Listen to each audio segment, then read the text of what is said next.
ಗಮನ ಉರುವವ ಎತ್ತೈನ ಮಕ್ಕವ ಇಬ್ಬ ದೇವ ಪಿರಿವಿಗಳೇ. ಶ್ರೀರಾಮರು ಸೂರ್ಯವಂಶನ ರಾಜಕುಮಾರರ ಇಬ್ಬನೇ ಚಂದ್ರ ಭಗವಾನಗ ಕೊಟ್ಟ ವಾಕು ಪ್ರಕಾರ ಚಂದ್ರವಂಶದೋಗೆ ತಿಂಗುವದ ಕುಲಾಂಬ ಯಾದವರ ಕೊಲನೋಗೆ ಶ್ರೀಕೃಷ್ಣರು ಹೆಸರುನೋಗೆ ನಾವದಾರ ಇತ್ತಿನೇಂದ್ರು. ಅದನ್ನ ಪ್ರಕಾರ ದೇವಗಿಯ ಮಗು ವಾಸುದೇವರಿಗೂ ಮಾತಿಯ ಶ್ರೀಕೃಷ್ಣರು ಅವತಾರ ಎತ್ತಿದರು, ಈ ಭೂಲೋಕಗ ಹುಟ್ಟಿದರು. ಶ್ರೀಕೃಷ್ಣರು ಹುಟ್ಟಿದ ಅವತಾರ ಕಥೆಯೇ ಅದಿಸಿಯ ಲೀಲಾತ. ವಾಸುದೇವರಿಗೂ ದೇವಗಿಯಮ್ಮಗೂ 6 ಕುನವೆ ಹುಟ್ಟಿ ಸತ್ತಗಿಂದಾಡು.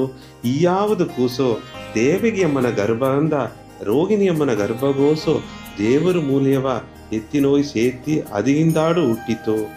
ಎಟ್ಟಾவது ಕೂಸ ಶ್ರೀಕೃಷ್ಣರು ಹುಟ್ಟಿಯಾರ. ಅಂದೊಂದು ಜನವೇ ಶ್ರೀಕೃಷ್ಣರನ ಶಕ್ತಿಯಿಂದ ಕಾರಾಗರಾಂದ ಹೇಗುವ ಸಿರೆಚಾಲೆ ಹಡಿ ತರುದು ಸಿಪ್ಪಾಯಿಗೆಲ್ಲ ಮಯಕಾಯಿ ಜಡವ ಮೇನೋಗೆ ಅಪ್ಪನ ಇಬ್ಬ ವಾಸುದೇವರು ಹಚ್ಚೆ ಕೂಸ ಮಂಡೋದಾಗ ತೂಕಿಂಡು ಹೋಪನೆ ಆದಿಶೇಷಾಂಬ 1000 ತಲೆ ಹಾವು ಕೊಡೆ ಇಡುತ್ತಿತ್ತು.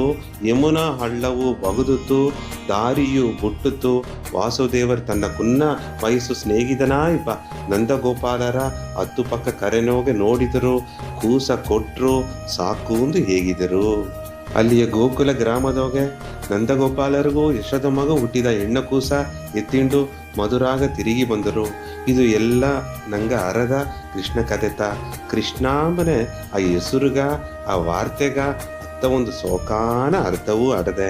ಹಡದೇಂದು ಹಠ ಮಾಡಬೇಡ, ಕೆಟ್ಟೇಂದು ಕೇಡು ತೋರಬೇಡ. ಅದಾವುದು ಹಣ ಸೊತ್ತು ಪತ್ತು ಅಧಿಕಾರ ಅಡದೇಂದು ಅಹಂಕಾರನೋಗೆ ತಪ್ಪು ಮಾಡಬೇಡ. ಇದೆಲ್ಲ ತಂದುದ ದೇವರುಂಬುದನ ನೀ ಮರೆಯಬೇಡ. ಅರಿಯಾಮೆನೋಗೆ ಕೆಟ್ಟುದಲಿಯೋ ದುಃಖ ಪಟ್ಟುದಲಿಯೋ ಇನ್ನೊಬ್ಬನ ದುಃಖ ಪಡಚಬೇಡ. ಕೆಡಿಲಿಂದು ನೆನೆಚವೂ ಬೇಡ ಎಂದು ಈ ಸತ್ಯವ ಅರುವುದು ದೇವ ಪಿರಿವಿಗಳೇ. ನಾಯಿಗ ಈ ತುಂಬಿದ ಗವದ ಸ್ವಾಮಿ ಶ್ರೀಕೃಷ್ಣಾಂಬ ಹೆಸರಿನ ಮಗಿಮೆಯ ಪತ್ತಿ ನಾ ಮಾತಾಡ್ನೆ. ತುಂಬ ಸಂತೋಷ, ಪೂರ್ಣ ಆಶೀರ್ವಾದ.